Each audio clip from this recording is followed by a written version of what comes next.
Acaba de salir publicada la revista francesa Dossiers d'Archéologie correspondiente al mes de enero y febrero.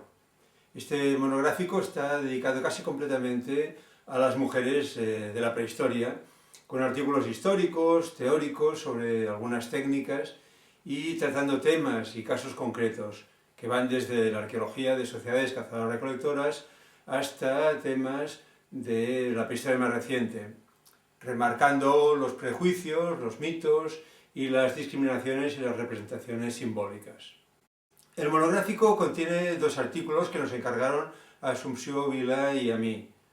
El primero sobre el origen de la discriminación sexual, la reproducción y el rol de las mujeres en sociedades prehistóricas, que ha firmado Assumpció Vila, profesora de investigación del Consejo Superior de Investigaciones Científicas, y el otro que he firmado yo mismo, sobre etnoarqueología aplicada al análisis del papel de las mujeres en la prehistoria.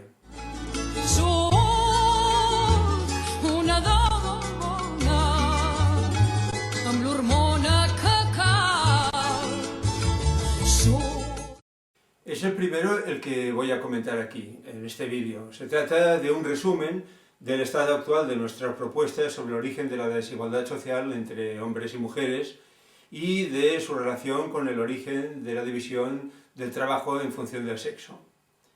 Esta hipótesis comenzó a gestarse cuando nos dimos cuenta que la gran fauna del Paleolítico se había ido extinguiendo a partir del dominio del fuego y a medida que se fueron desarrollando las técnicas de producción y los medios de trabajo.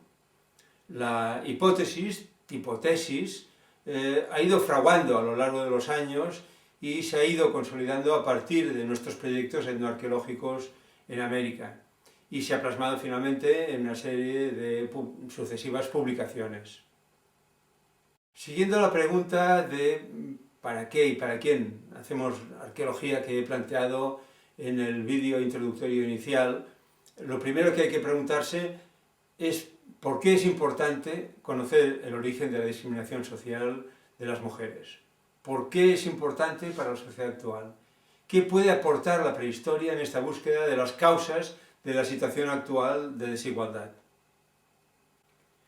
El estudio de las sociedades prehistóricas, la prehistoria, sobre todo en Europa a partir de los anticuarios, se estructuró en fases en función de los materiales y de las técnicas que se habían ido utilizando a lo largo del tiempo. Y así, por ejemplo, las denominaciones de paleolítico, piedra tallada, neolítico, piedra pulida, luego edad del bronce, edad del hierro. Sin embargo, no son los instrumentos o los productos producidos y consumidos, sino las relaciones entre hombres y mujeres para satisfacer sus necesidades materiales y para la reproducción biológica y social, lo que caracteriza y marca las diferencias entre las sociedades. Las sociedades humanas a lo largo de la historia han ido estructurando de diferentes formas esas relaciones sociales a fin de asegurar su supervivencia y la reproducción del grupo. Y en ese largo periodo que hemos convenido en denominar prehistoria, cuando comienzan a organizarse lo que caracteriza a esas sociedades humanas, las relaciones entre mujeres y hombres para reproducirse produciendo.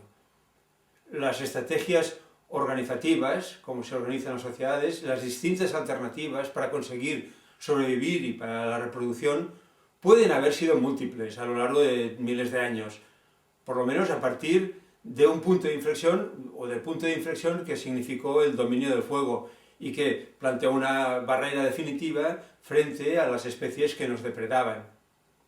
Conocer cómo se produjeron, cómo se fueron sucediendo las diferentes alternativas es básico para entender la relación estructuralmente desigual que encontramos entre mujeres y hombres en las sociedades actuales.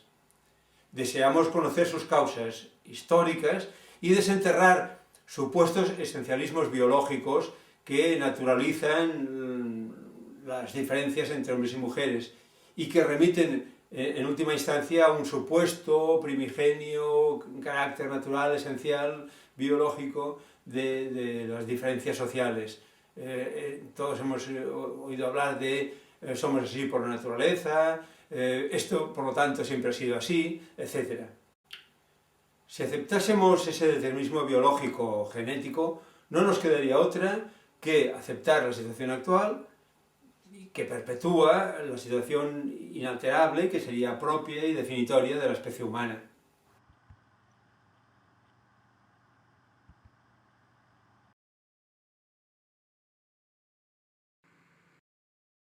Sabemos, por supuesto, que esto no ha sido así, ni tan solo en los mamíferos que nos son más próximos en el parentesco evolutivo. Los estudios etológicos sobre primates han resaltado tres cosas. Se han sesgado en función del apriorismo y del sexo de la persona que ha observado estos animales. Segundo, las conductas de estos primates son mucho más flexibles de lo que sería esperable si se tratase realmente de condicionamientos genéticos. Y en tercer lugar, los primates humanos no somos chimpancés, ni somos bonobos, ni somos gorilas, y desde luego nos hemos ido separando justamente de estas especies hermanas, incrementando nuestras alternativas conductuales que se han ido transmitiendo extrasomáticamente a través de la educación, a través del aprendizaje. Ahora bien, una vez hemos reconocido lo inadecuado de una extrapolación etológica para nuestra prehistoria como humanos, cabe reflexionar sobre cómo se han descrito, por lo tanto, las relaciones entre hombres y mujeres en la prehistoria más antigua. La arqueología, en general, había asumido la incapacidad de conocer directamente la organización de las relaciones originarias entre hombres y mujeres, y mucho menos las de reproducción. Se recurrió a extrapolaciones etológicas, como he dicho, a partir de primates conocidos. Pero sobre todo, y sobre todo al principio, se realizó una transposición analógica de observaciones etnográficas puntuales de sociedades contemporáneas que habían sobrevivido a partir de la caza y de la recolección al margen de la sociedad industrial. Se asumía, de una forma simplista, que era muy propia de la sociedad industrial incipiente, que asimilar tecnología y sistemas de obtención de la subsistencia correspondía una organización social similar. Las descripciones etnográficas que se utilizaron para esta transposición estaban además impregnadas de apriorismos y, por supuesto, de androcentrismo, dado que la mayor parte de observadores eran, o de etnólogos o de misioneros, eran hombres. Esta posición finalmente es intrínsecamente antihistórica e invalidaría o haría superflua la investigación arqueológica, porque si consideramos que esas sociedades modernas, cazadoras-recolectoras, son fósiles de sociedades prehistóricas, entonces ya no sería necesario más que datar los instrumentos para ilustrar dónde y cuándo o hasta qué punto, hasta qué momento existieron ese tipo de sociedades. Con ese enfoque ya no habría una pregunta científica que se preguntase sobre las causas del cómo surgieron o el por qué fueron cambiando, sino que simplemente se limitaría a describir exclusivamente que unas cambiaron y que otras no, y cuándo y dónde. Así, muy probablemente, al margen de explicaciones esotéricas, solo encontraríamos explicaciones de causas mecánicas externas, tales como cambios climáticos o mutaciones azarosas que habrían dado lugar a plantas domésticas y animales domésticos. En consecuencia, no sabríamos realmente cuál había sido el funcionamiento social en esas sociedades prehistóricas. ¿Qué nos explican las sociedades cazadoras, recolectoras, pescadoras modernas en realidad? Si partimos de que la organización social no es inmanente ni es derivada automática del sistema de subsistencia, podemos volver la mirada otra vez críticamente hacia esas sociedades que precisamente se usaron para decirnos cómo eran las sociedades prehistóricas. Podemos revisar esa información etnográfica con una mirada desveladora de apriorismos, de sesgos androcéntricos, que eran producto del momento concreto y de las relaciones que se habían establecido entre las personas observadoras y las personas observadas. La persistencia misma de esas sociedades que han subsistido a partir de la explotación de recursos silvestres hasta la Edad Moderna ya nos está indicando que existieron mecanismos sociales, existieron esos mecanismos necesarios para asegurar su continuidad y nos muestran además cómo funcionan esos mecanismos. En estas sociedades se genera una contradicción estructural, porque a más producción, a más caza, menos reproducción, fundamentalmente desde el momento en que el incremento del trabajo, es decir, una explotación más intensa de los recursos, genera una reducción de las posibilidades de reproducción. Cuanto más se caza, más se reducen las posibilidades de volver a cazar y por lo tanto de mantener a las personas que tenemos en el grupo. Para la supervivencia y la reproducción social de estos sistemas sociales es imprescindible mantener pues una estricta regulación social de ambos elementos.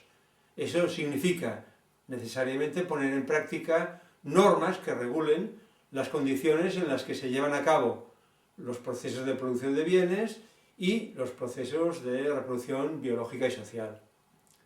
La regulación de la reproducción, es decir, la cantidad de personas que se producen, está en relación dialéctica con la gestión de los recursos alimentarios. En esas sociedades cuya subsistencia está basada en recursos silvestres, se puede verificar que la reproducción es el elemento más difícil de balancear, el que requiere mayor inversión de esfuerzo social, de trabajo y de refuerzo ideológico. Es el elemento esencial para el mantenimiento del grupo, es la clave, el eje vertebrador sobre el que pivota la continuidad de las comunidades humanas. A su alrededor giran todas las otras producciones y todas las normas que las regulan. Resumiendo, la cantidad de población es una variable a priori independiente de la cantidad de alimento y así ha intentado ser regulada, potenciada o restringida mediante estrategias sociales que han organizado las relaciones sociales de reproducción para ajustarse a la capacidad de reproducción de los recursos. Existen tres elementos universalmente presentes en estas sociedades de caza y recolección, que si los ponemos en relación pueden ser la clave explicativa del control de la reproducción. La división del trabajo en función del sexo, la discriminación social de las mujeres y la regulación social de todo ese proceso mediante la imposición de los diferentes mecanismos y de diferentes normas. ¿Cómo se pudo originar la discriminación de las mujeres en la prehistoria? Voy a exponer nuestra tesis explicativa. El cómo se conforma y cómo se mantiene ese elemento, la gente, es un tema inevitable para quienes analizamos sociedades. Sin embargo, en prehistoria, como en otras ciencias sociales, se ha marginado frecuentemente a las mujeres al diluirlas dentro del concepto de grupo, incluirlas bajo un concepto semántico universal, bajo la palabra hombre. Hemos leído en muchos sitios expresiones como el origen del hombre, the origin of man, l'origine de l'homme, algo tan esencial para la supervivencia de la especie como es la reproducción, es decir, todo lo que conlleva el proceso reproductivo, relaciones sexuales, embarazo, parto, educación, ha sido un tema académicamente tabú o ha sido relegado al colocarlo en la esfera de lo natural. Igual que la maternidad y la educación de las crías, que ha sido considerado natural, instintivo, y que no debería considerarse un esfuerzo y mucho menos un trabajo. Han sido consideradas funciones estrictamente biológicas, naturales y por tanto fuera de la historia social a explicar. Se ha obviado que si bien la reproducción es una capacidad biológica, el hecho de reproducirnos es social, en tanto que forma parte de las actividades a organizar para la supervivencia del grupo y que como tales están sometidas a normas alternativas que se han ido transmitiendo de forma social, de forma alternativa.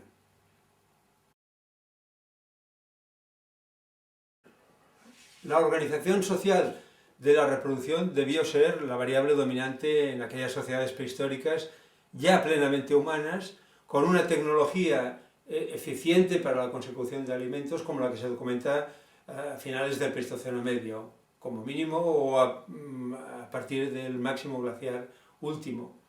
Las evidencias arqueológicas demuestran que efectivamente existieron o se pudieron producir condiciones de rendimientos decrecientes muy rápidamente y que la reproducción humana podía superar el ritmo de la reproducción de los recursos animales, especialmente de aquellos más rentables, de reproducción más lenta. En estas circunstancias, la reproducción social entraría en contradicción con la gestión de las estrategias productivas. La supervivencia de las sociedades dependía de la reproducción de las presas y esta estaba amenazada por una sobreexplotación que estaba reclamada por el crecimiento de la población. Esos sistemas subsistenciales que no modifican directamente la reproducción de los recursos están gravemente expuestos al crecimiento de la población. Es decir, la capacidad de sustentación y de pervivencia de la sociedad ya no dependía de su capacidad de depredación plenamente consolidada, sino de la capacidad de controlar su propia reproducción.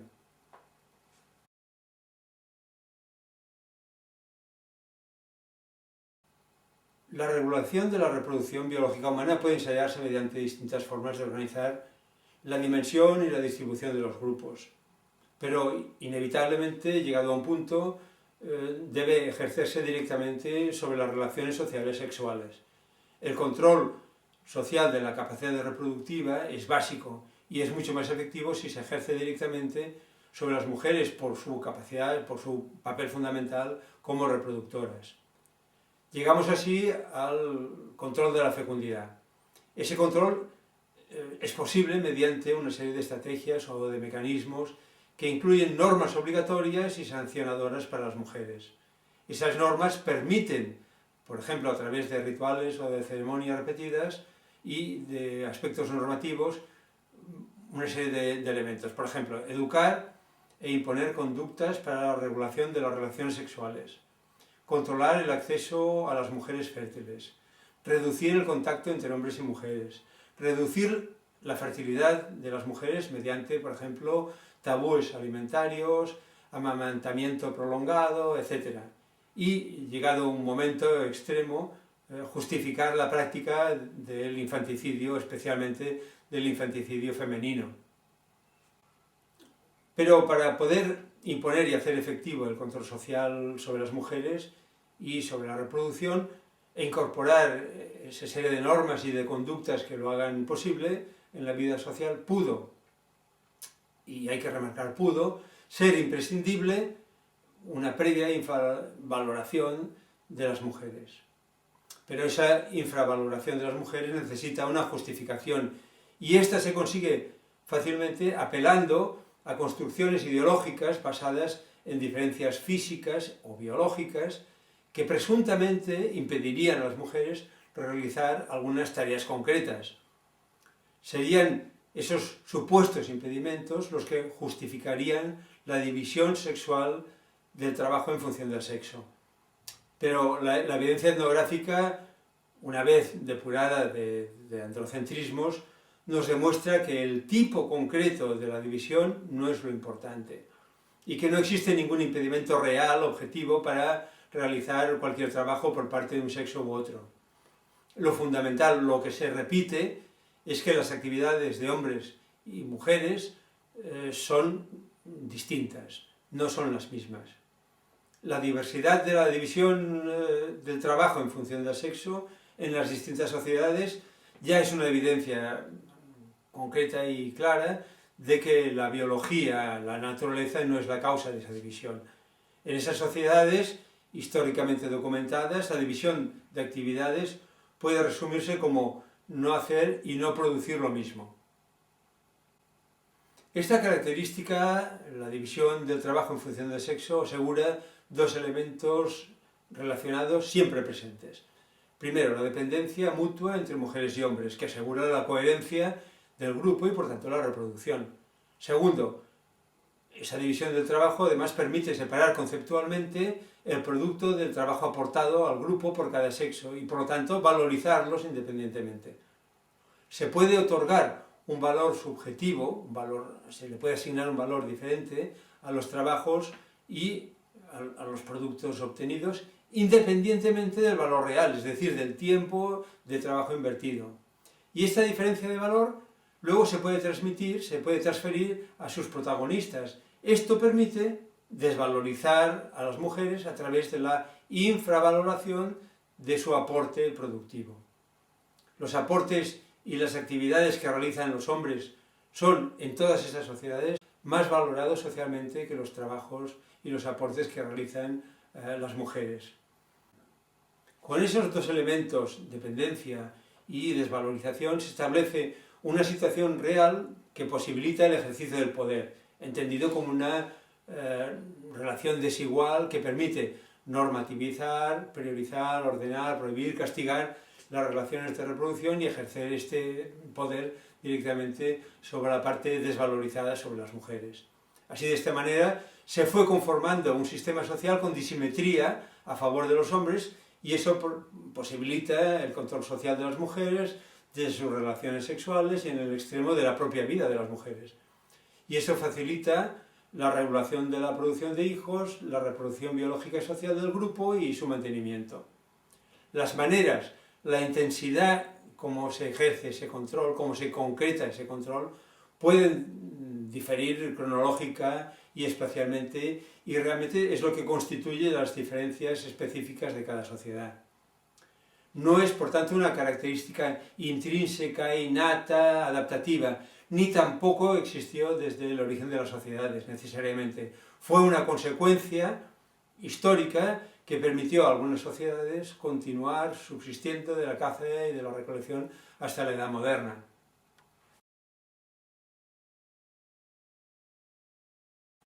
En definitiva, la tesis es que, a lo largo de la prehistoria, la definición social de los dos sexos, como categorías distintas, se habría impuesto mediante la división sexual del trabajo. Esta fue la base de la diferenciación económica, del acceso diferencial a los medios de producción y de consumo. Y esa diferenciación, a su vez, fue la base sobre la que se fundamenta la desigualdad entre mujeres y hombres, su diferente valoración social. Esa diferenciación, esa caracterización primigenia de las personas, se efectuó en función de su capacidad de reproducir y se fijó en los caracteres físicos vinculados a la reproducción.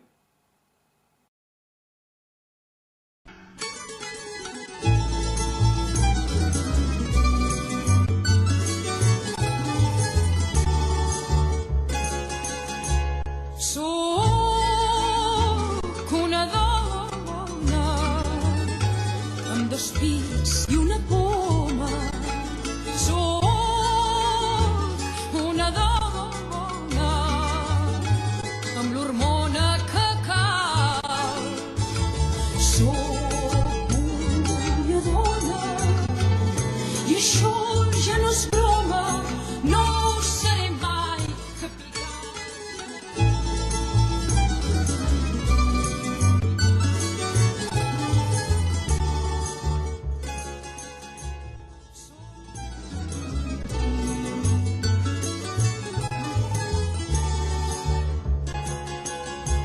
Soc una dona i n'estic ben contenta. Soc una dona. Como conclusión, voy a plantear la necesidad de una arqueología centrada en la reproducción como eje vertebrador de las sociedades. Es imprescindible incorporar el estudio del proceso reproductivo a la agenda de la arqueología prehistórica, analizar su gestión, su regulación o la importancia o el peso social en el conjunto de la organización social de los diversos momentos y cronologías. Este análisis es totalmente posible si tenemos en cuenta que la gestión y el desarrollo de cada una de las partes del proceso reproductivo que hemos ido desgranando generan numerosos elementos que son materiales, que son arqueologizables. Es evidente que la gestión y el desarrollo de ese importante proceso social, la reproducción, genera mucho trabajo, mucha inversión de esfuerzo, de tiempo y de dedicación y de producción. En cada una de las fases de ese proceso que hemos ido viendo, como en cualquier otro proceso de trabajo, de relaciones sociales, se generan consecuencias materiales. Se generan productos específicos, se gestionan e incluso a veces se construyen espacios exclusivos.